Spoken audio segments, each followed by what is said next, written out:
Hey everyone, welcome to Reddit Readout. Today we are checking out True Off My Chest. Story 1. I don't think I ever fully recovered from my s-icide attempt. Well, I have recovered in the sense that I no longer have thoughts about harming myself and dying. But I came to this realization because something isn't right with me mentally and physically. I'm an artist. I am going to college for art and would like to become a professional after graduating, which is happening very soon for me. I am almost 24 now. At 18, I was a very dedicated and passionate aspiring artist. Just starting out at college, lived away from my family for the first time, and I left behind what I felt was a toxic environment, determined to start a new life. I remember feeling full of passion and inspiration, but above all, full of energy. I gave my all to my studies and was a very responsible student. And then, I failed my first semester of my sophomore year. I was having a very difficult time with my major, but was determined to see through to it at my parents' suggestion. A week before finals, I got a very painful viral infection that was more than likely caused by immense stress, as the several doctors I visited said. It hurt to talk, eat, breathe, drink water, even to be awake. I had to dope my mouth up with lidocaine every time I needed to brush my teeth. I gave myself a liquid diet because I couldn't chew anything, and I didn't have enough prescribed lidocaine to last me through 3 meals a day, every day, for a week.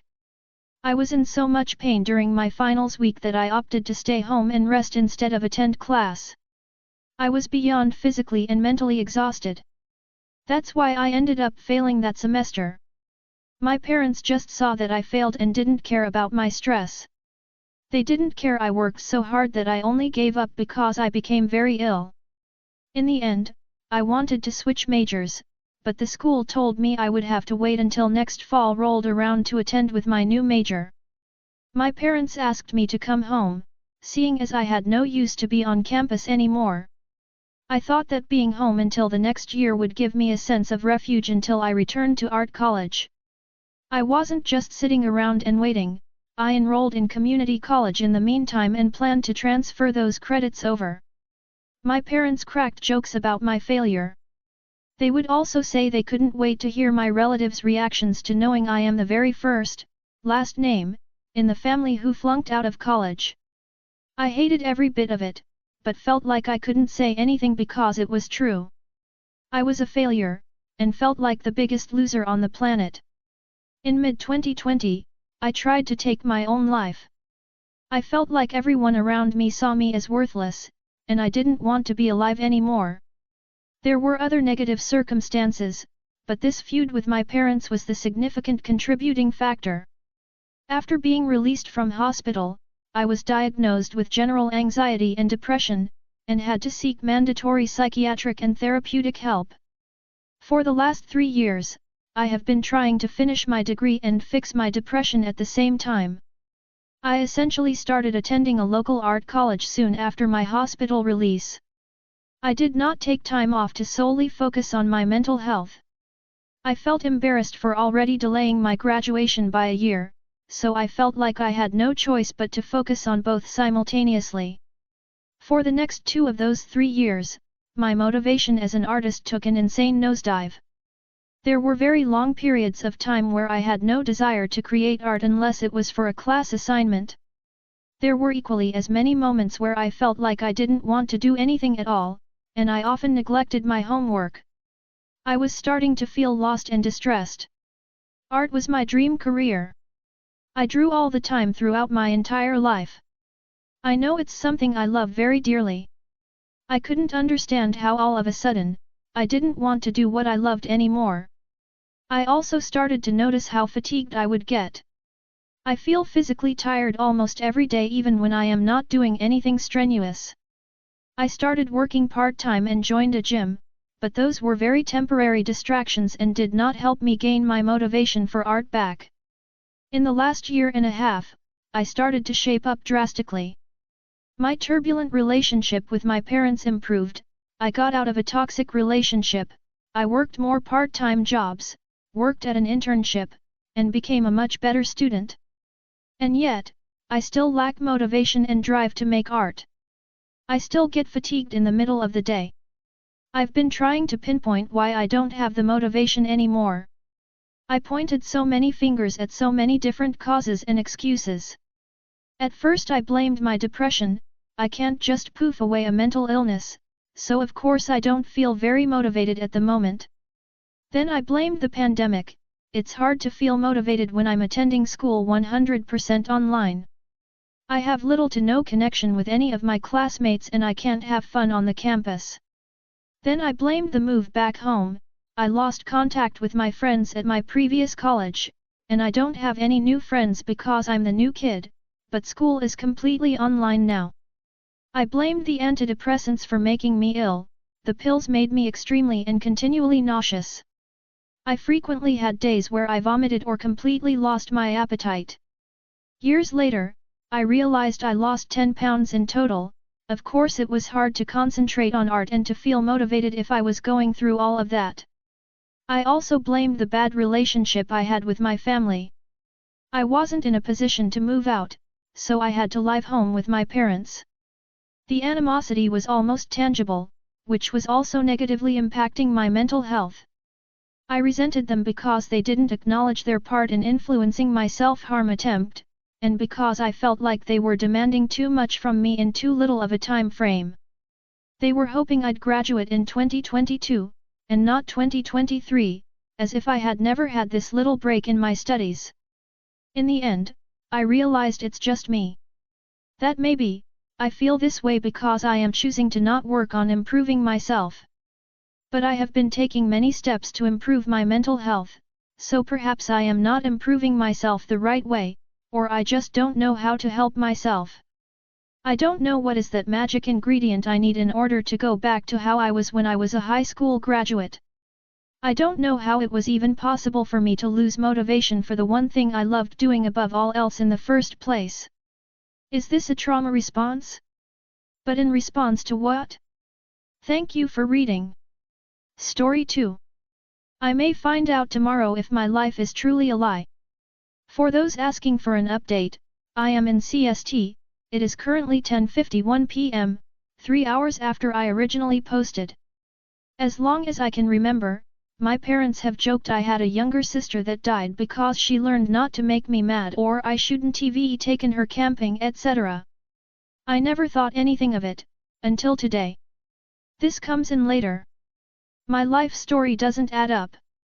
I don't have a birth certificate, I'm unexplainably a year ahead in school, I look very different from anyone in my family. Things like that. All the way down to when I got my period. Basically, most signs point to me being older than my parents say. I can't ask them because when I try they get angry and show me my baby book, specifically my decorative birth certificate.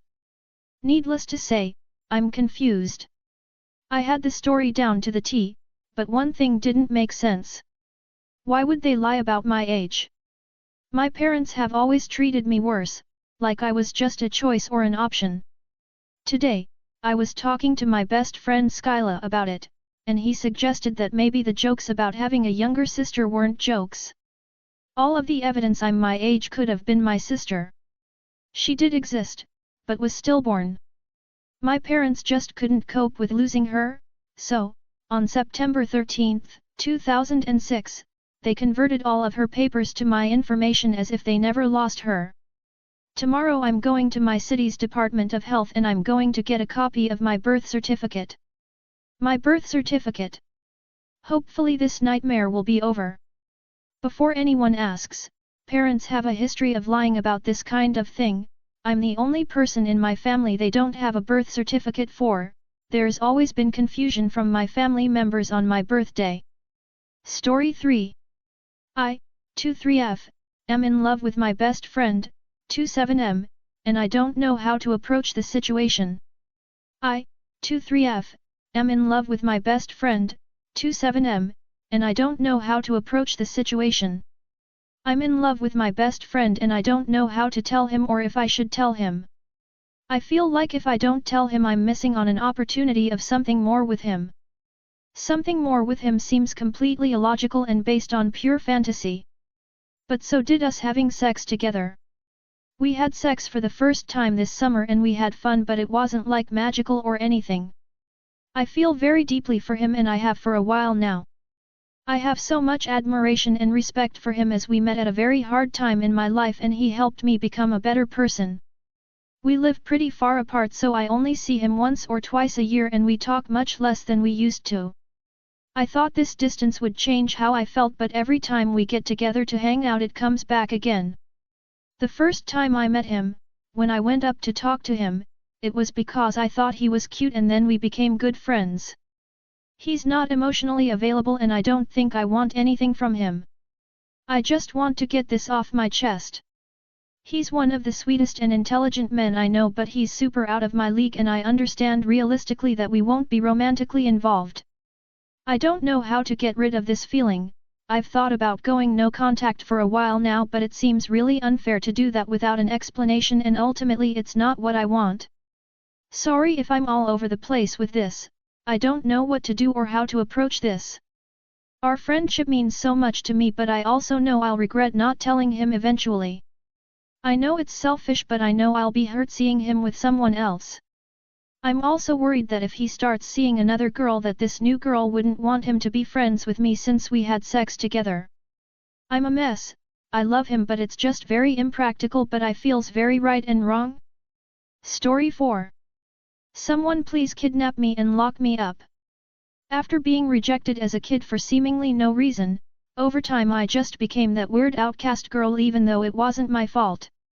I was only that because my peers made me that so they would have someone to pick on, leaving me with no ways of integrating all throughout grade school and then eventually high school because everyone already knew me and didn't want to be seen with the kid who was made to sit alone. And my family treated me like crap because of it even though it wasn't my fault. And then OCD hit me hard during my teen years, causing me to overly groom myself and lose my appearance. I was isolated. As I gained my appearance back slowly, I turned to random guys on the internet and eventually formed a close relationship with one who continued to extort me. I moved out of my mom's at 18 and lived with a crazy crackhead aunt and then was kicked out of there to have only that one internet guy to turn to. I moved in with his crazy psychotic family who introduced me to every flavor of prescription cough syrup. And my partner and his family used me for money. I'd cook, clean and work overtime for his ass while he sat around. Everything he has in life now is from me. And now I have to learn how to deal with life coming out from being dexed out for months shit broke trying to learn what normal is and wondering if there is such a thing. And I wasn't the angel here at all. I became manipulative and addicted to everything not good for me and tried to end my life several times in the past year and almost succeeded twice. I'm still shit broke and don't even trust myself not to tell a lie saying I'm totally fine and totally been saving money, and eventually I know I'm just gonna get kicked out all over again and I'm wondering if I will ever be able to trust myself ever in my life. I am too damaged and I'm good for nothing. My soul is too tired to pick myself up the right way ever again and I deserve to be locked up before I hurt myself or anyone else ever again. Please. I need to know if there is something out there that will save me because I can't trust myself to save myself. I need to know that someone will lock me up. I need to be controlled on every level. I give up. That's all for today. Please don't forget to like and subscribe.